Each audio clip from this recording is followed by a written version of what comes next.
नमस्ते प्रणाम, हम बानी सिंगर करिश्मा कक्कर और आप लोग से एक बात बताने आई हूँ मैं कि कल सुबह हम लोग का सॉन्ग आ रहा है हमारा और सनोज जी का भोजपुरी सॉन्ग और गूगल म्यूजिक प्रेजेंट पर आएगा।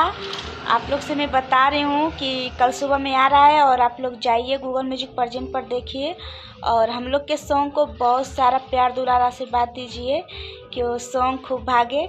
और सॉन्ग है कि सब जिला खाली जिला हो, हमार जिला मऊ दबंग हो।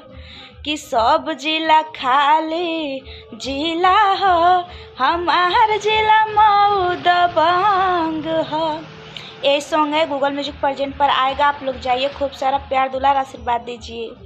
और ये मेरा टिकी है सिंगर करिश्मा कक्कर, आप लोग मेरे आईडी को फॉलो कर लीजिए। Bye by.